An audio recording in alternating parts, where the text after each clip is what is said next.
President Cyril Ramaphosa is at the African Renaissance Conference in KwaZulu-Natal in Durban. It'll focus on trade between African countries. The President is about to speak. Let's listen in. Growth in sectors such as shipbuilding and repair and oil and gas support. We have no doubt that when oil rigs start visiting our coastline on a regular basis, this industry will grow exponentially. As we stated during the State of the Province address, we stand ready to take advantage of these and other new opportunities and a chance to redirect and recharge our economic growth.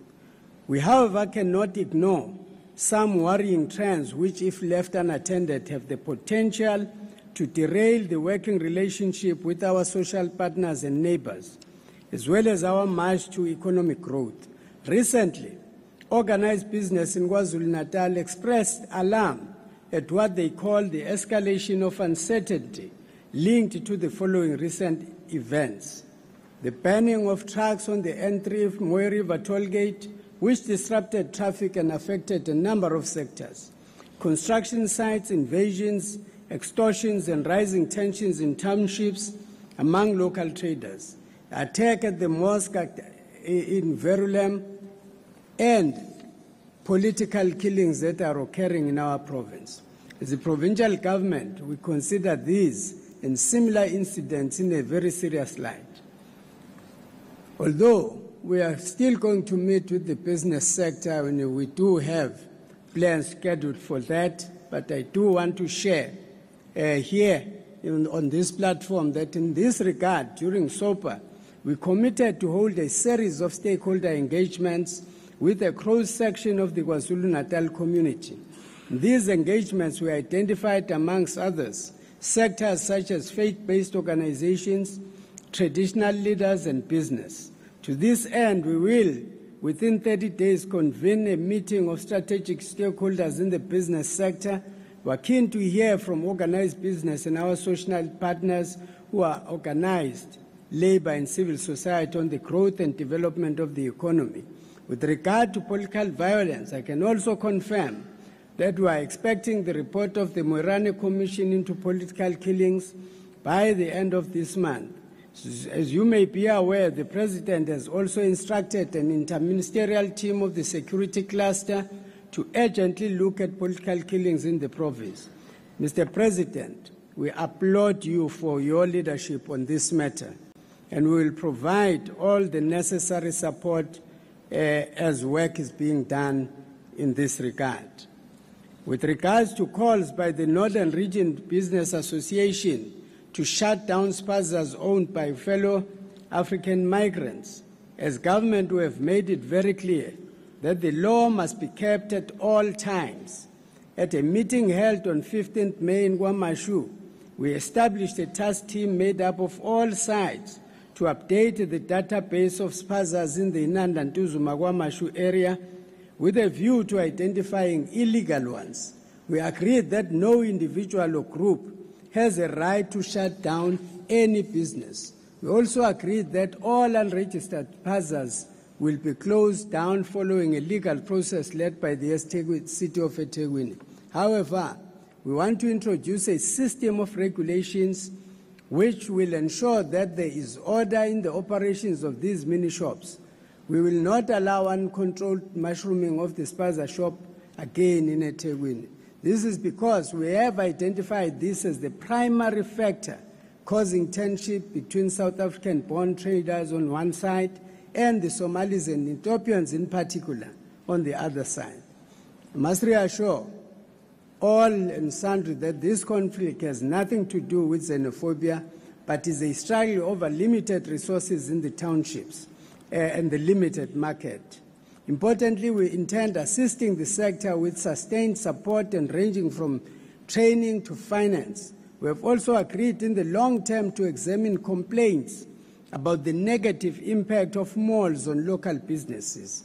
We are in the meantime, through economic development, tourism and environmental affairs, piloting a revolving loan project and will soon finalize a bulk buying support program for small businesses.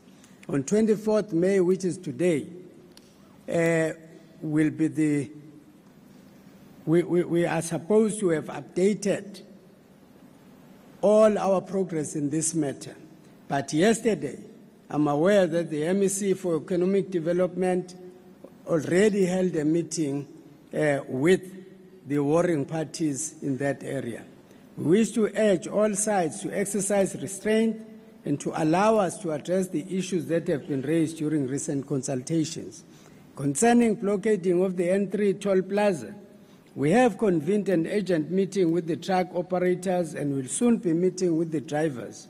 We have identified the issue as relating to the employment of foreign drivers. While we discuss the matters with the relevant departments, including Labour Department, we have now focused our security cluster on the N3 corridor and are engaging the local community to ensure that the past events are not repeated. No roads must be blockaded or property banned just because there are grievances of any kind. Program Director, I've used this platform to provide some update and to assure you and the people of KwaZulu-Natal we cannot afford the undermining of our economic road plans, as these incidents are threatening to do so.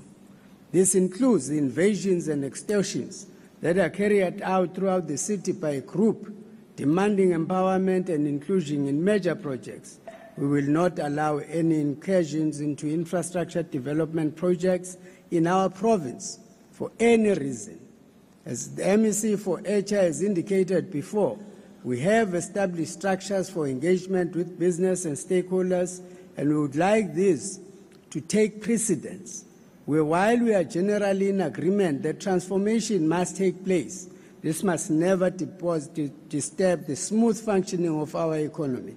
We are therefore, as we engage with the business sector, listen to their concerns, listen to their views on solutions, but also together find the best way of ensuring that there is stability, which we should all together work towards, but also together make sure that there are new and innovative ways of how economic transformation will be persecuted.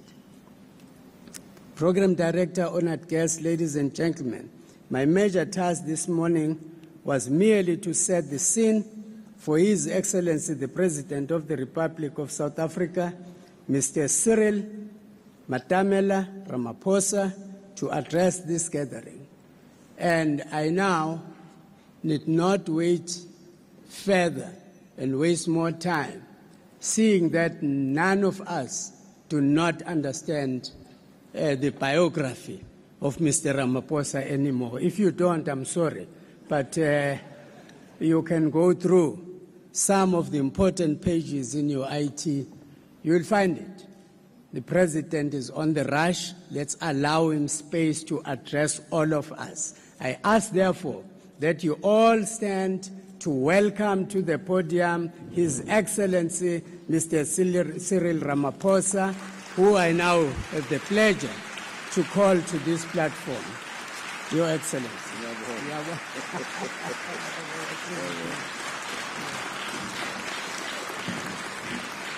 Thank you. Thank you. Let us be seated.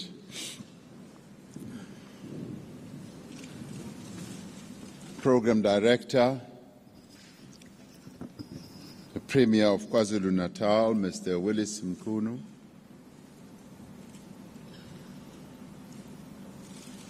the MEC of Economic Development and Tourism,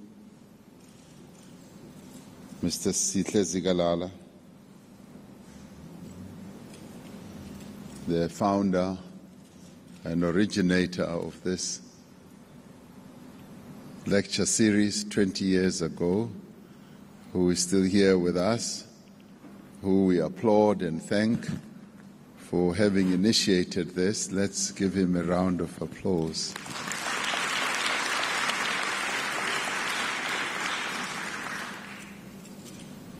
The Vice Chair of African Renaissance, Professor Ngubane, the Deputy Mayor of our city, distinguished guests and ladies and gentlemen, I wish to thank the African Renaissance Trust for this invitation to once again participate in this celebration of Africa Day this year, in the year in which we also mark a very important occasion, the centenaries of two very notable Africans, Utatu Nelson Mandela and Mama Albertina Sisulu. These are Africans who, at a different time in history, particularly the history of our continent, bequeathed to us values and behaviors that stand us in good stead in the 21st century. Both Tata Mandela and Mama Sisulu dedicated their lives to securing better social and economic conditions for all the people of our country and indeed of our continent as well. Just a few days ago, I was very honored to be near here in Amanzimtoti to interact with a global industrial company and a group of highly skilled and productive young South Africans in this province. They are both living proof of how our social and economic landscape is changing for the better. My visit to the South Coast took me to the Volvo truck factory, and I was accompanied by MEC Zigalala, where Volvo has firmly placed its confidence and its capital in South Africa as a vibrant, productive, and predictable investment destination. Sensitive to the need for us to promote manual work in the midst of the unstoppable march of automation, Volvo continues to invest in providing skills to its energetic team of assembly workers. Between them, these impressive young people turn the key on a new Volvo truck every 45 minutes, producing up to 10 a day, every day that they work. And they are now going to up it to 12 a day, thanks to the skills, sound working conditions, and motivation with which they have been empowered. These young workers have not only become self-sufficient individually themselves, but the material support they provide to their families means that purchasing power and personal pride and dignity are living side by side in neighborhoods around Amanzimtoti. I tell this story because it illustrates that the achievement of the African Union's Vision 2063 relies on seemingly isolated and desperate stories that are unfolding from Amanzimtoti to Abidjan, to Algiers, to Addis Ababa, to Kigali, to Nairobi, to Bujumbura, and many other places. Yet, instead of being isolated and desperate, these examples of great progress are in fact part of a rich tapestry of social and economic transformation that collectively produce a composite image of a continent on the rise. Whereas a few years ago, the magazine Economist saw fit to put on its cover a story of an Africa that is failing, which they dubbed their hopeless continent. A number of years later, those cover stories have changed, and they have said Africa is on the rise. It is therefore with a sense of hope and optimism that we find inspiration in the transformation that is sweeping across our continent in waves of varying intensity and size. These waves of development and transformation are constantly reshaping the shoreline of underdevelopment and disadvantage that used to characterize life on our continent.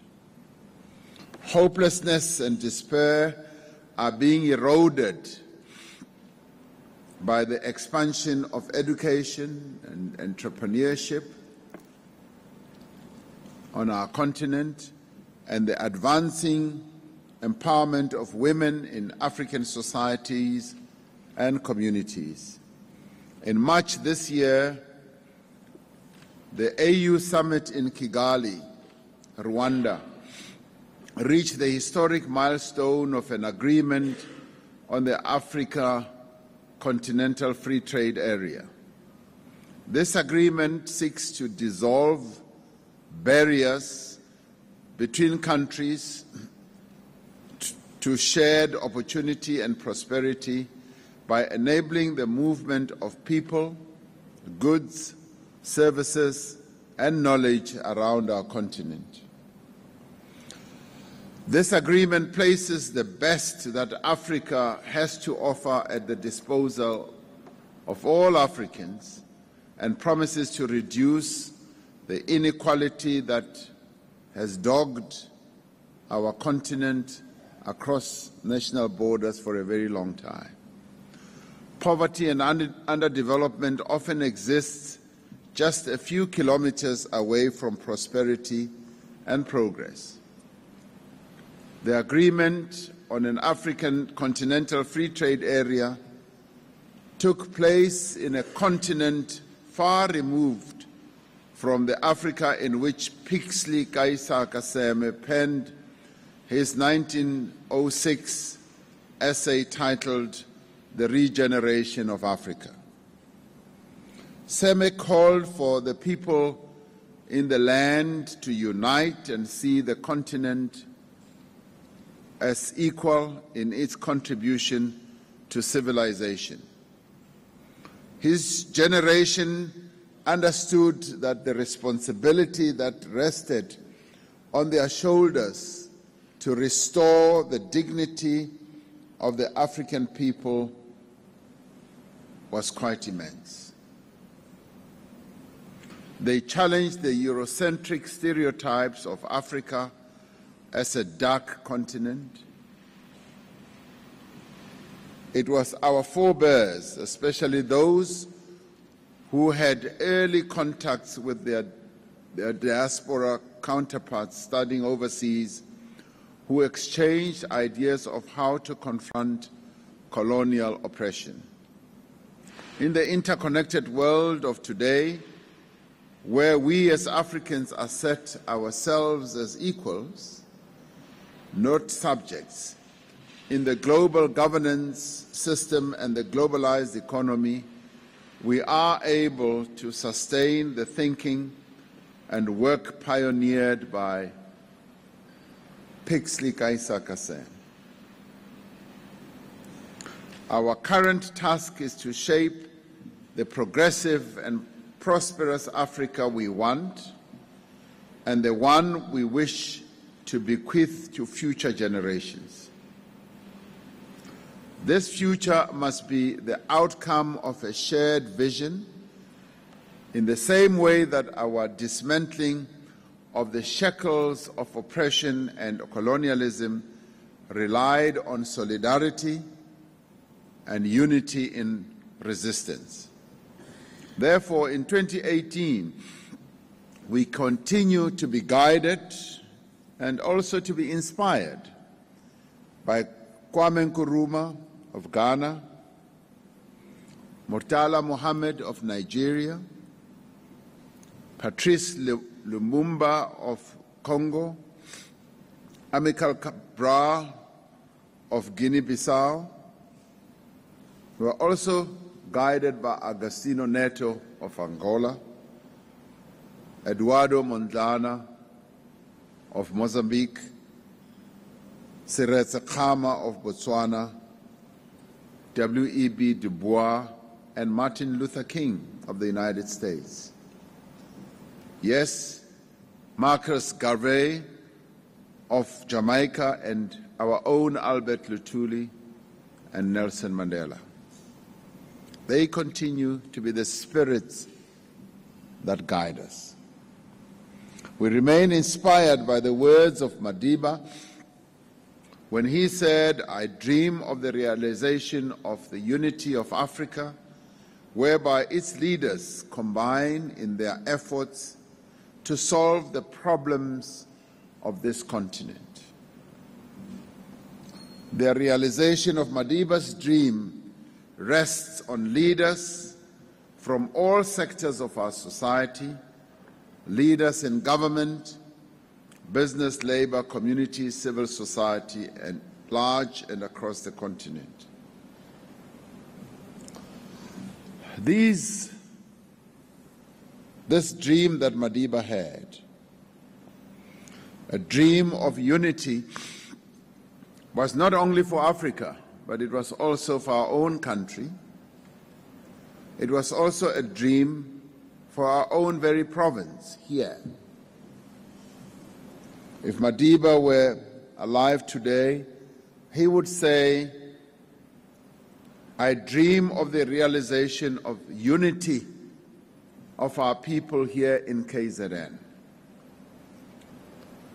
He would have spoken very vocally and loudly and said some of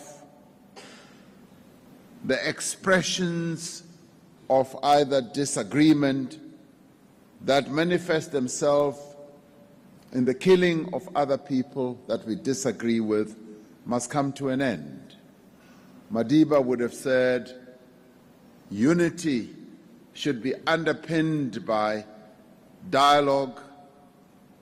Unity should be underpinned by consensus building. And that rather than resort to means where we kill each other, we should rather be sitting down and having discussions to build this unity that we also so need here in KZN. Madiba would have said, the killings of one another must come to an end.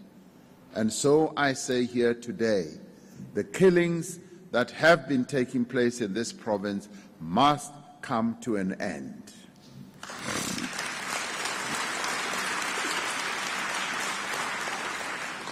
It is indeed when we find a way of sitting down and discussing what makes us differ that we are able to find peace, that we are able to find a way in which we can develop our province and indeed our country. That is what was Madiba's dream.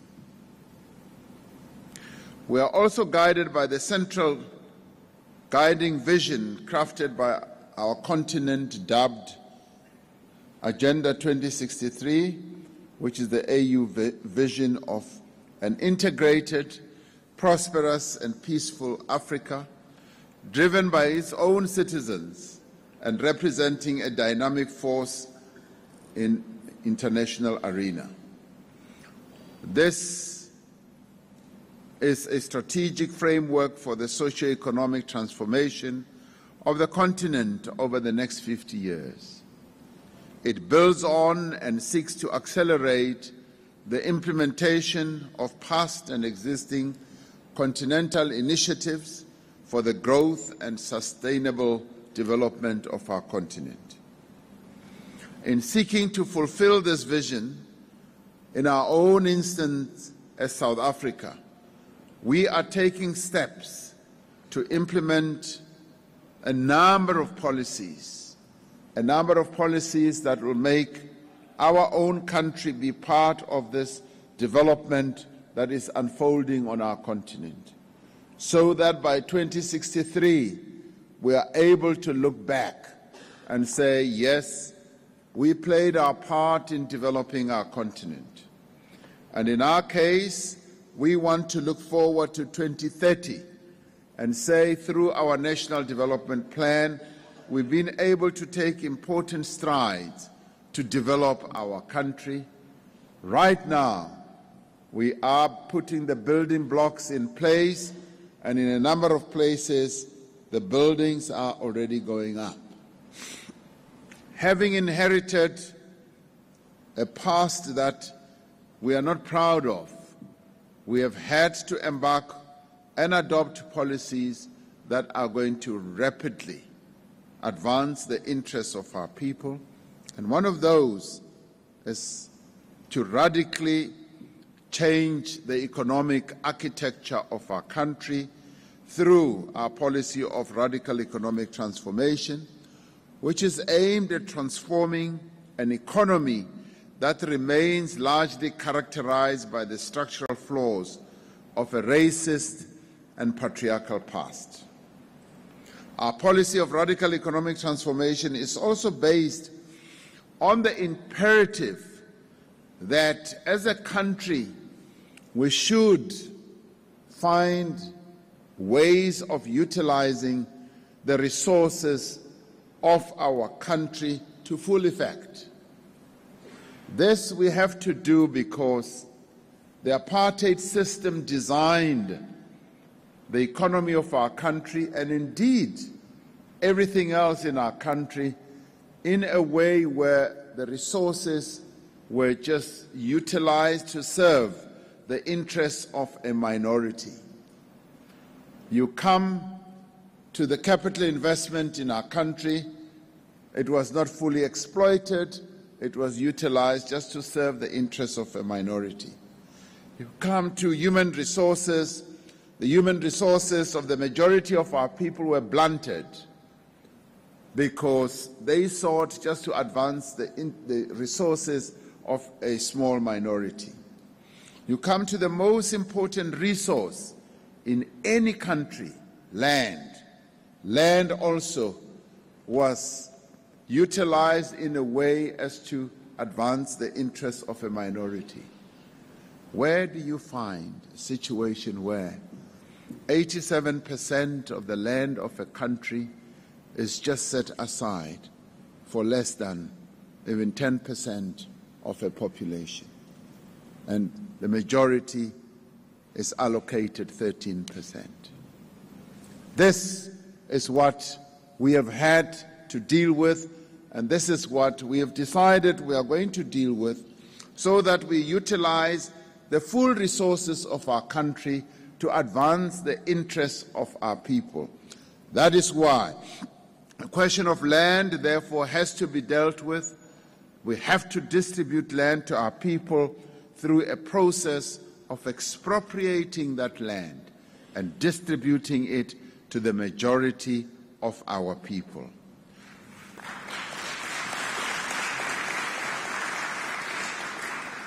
This is what we believe our forebears would have been pleased with.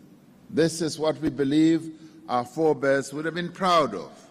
To know that, yes, the resources of our country, of our continent, are being exploited to the hilt and are being used to advance the interests of all our people and not just a minority.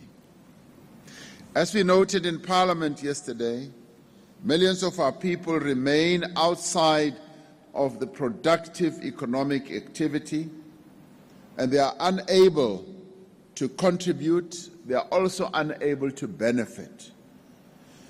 This is so because they were locked out of the ability to contribute meaningfully. Like elsewhere on the continent, the majority of these people are young. They live far from the economic centers. They do not have the skills, work experience, or networks to find gainful employment, and they do not have the assets or the markets they need to start their own enterprises. This is the environment in which we look to collectives such as the KZN Growth Coalition, the Durban Chamber of Commerce, and the African Renaissance Trust to develop solutions and opportunities that will help us overcome the lingering poverty, unemployment, and inequality that face many people in this province and elsewhere. Working together with our provincial government, we should be able to tackle all these problems. We look to the collective leadership of this province to explore ways of giving effect to the new social compact around job creation that we are seeking to build among labor, business, and communities nationally. As leaders in this province, you are best placed to bring this effort to secure growth and development and transformation to the people of KwaZulu-Natal. As we build and move towards a national job summit, government, business, and labor and community in KwaZulu-Natal do have an opportunity to investigate how and where sustainable jobs and skills development can be implemented in this province. The experience of Volvo Trucks and its staff is a powerful example amongst many of what can be achieved and should be sustained as we set out on an ambitious drive to attract investment of $100 billion in our economy over the next 5 years. I was overjoyed when I met our mayor here, our Metro Mayor, my dear sister. And she said to me, President, I want to join your investment envoys and travel around the world and go campaign for quite a lot of this investment to come here to eThekwini. And I said, no, I want some of it to go to the rest of the province. And she said to me, but Mr. President, just cut me a little bit more so that it can come here to eThekwini. Then I realized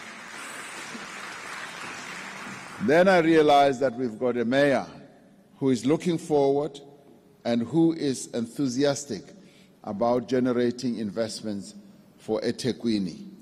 And as my comrade Sihle Zikalala will tell you, he wants quite a lot of that $100 billion that we are going to raise to come here to KwaZulu-Natal.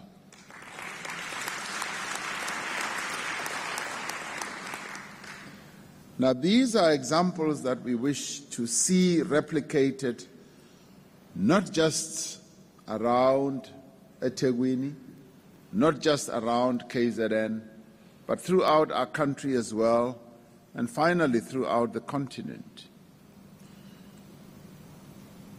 Our own new dawn is part of a broader continental dawn of shared growth and prosperity, in which South Africa retains its position as a gateway to Pan-African opportunity for the peoples of this continent and our international partners.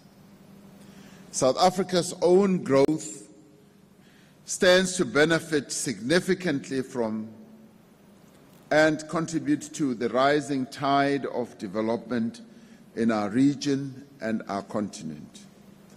This rising tide entails political and economic cooperation with outcomes that include greater integration and the development of regional infrastructure, the development of services and knowledge bases that equitably benefit all member states in our continent. Investors and innovators must be made to feel at home here in Africa.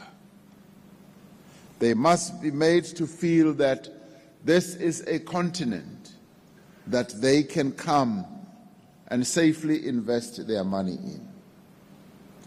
We must be inspired by our ancestors, whose boundless creativity and majestic works endure till today.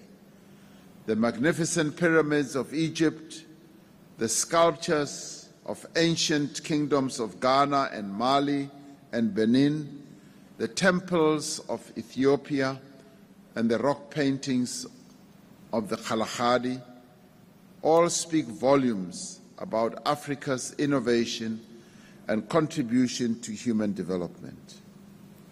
Increasingly, these representations of African civilization are being supplemented by advanced infrastructure, industrial parks, scientific laboratories, and corporate tower blocks that mark our continent's urban landscape.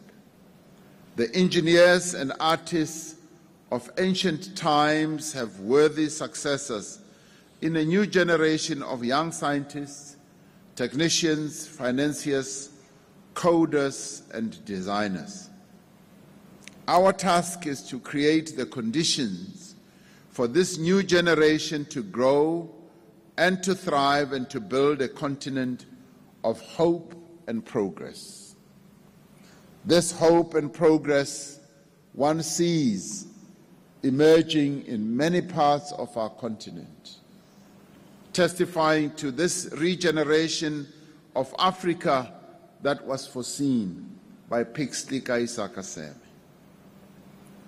You go through many countries of our continent. In agriculture, you go to countries such as Ethiopia, countries that were dogged by famine a few years ago. They've now become centers of excellence when it comes to agriculture. Agricultural revolutions are emerging in a number of environments on the African continent. Technological prowess is just spreading throughout the continent. Our own leadership through the SKA that we have in the Karoo is testimony that indeed Africa, freed of the shackles of colonialism, freed of the shackles of apartheid misrule, can rise to the challenge. And indeed, in many ways, we are rising to the challenge. And Africa's time indeed has arrived. The key question is, have we arrived to take advantage of Africa's time?